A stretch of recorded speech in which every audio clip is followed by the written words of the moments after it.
Here's another one for both of you. I will not repeat the name. It's our friend again, 777. Yeah, he's some great questions, he or she. Do you foresee a future where UAP awareness becomes a formal part of pilot certification and recurrent training programs? If so, what steps would need to be taken today to make this a reality? I can start if you want. This is something I've been working on a little bit. American Safe Aerospace, we've been talking with, of course, a lot of pilots, a lot of pilot unions, a lot of pilot organizations.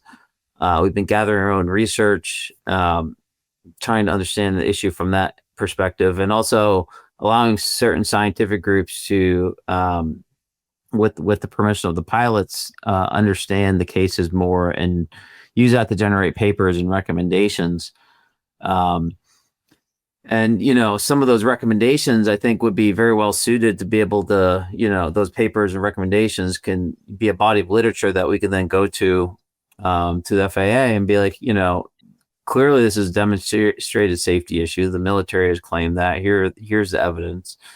Here's suggestions on how the training pipeline can be improved to accommodate, this reality, such that this is no longer a surprise to aviators. And, it will have to most likely include training on the latest of, low Earth orbit satellites and their operations, right? So pilots are not confused by Starlink and things of that nature. So I think it's a needing traded capability or syllabus that's needed addition, because it's not just UAP. There's a lot of other distractions that are, occupying pilots' mind space. So we need to, incorporate UAP and other things into that conversation in a way that's not now. So there's a pathway to do it.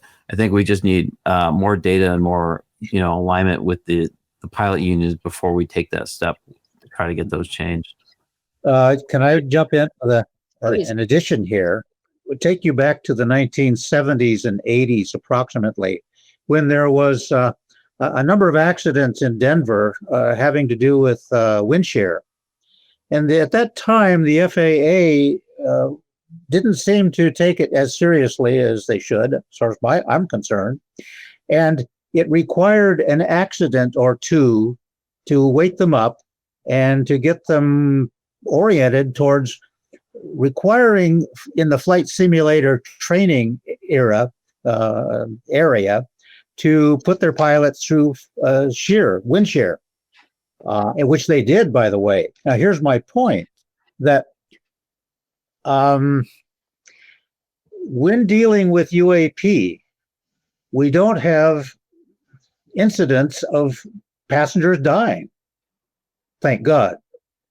And so we don't have quite the pry bar, the inertia, the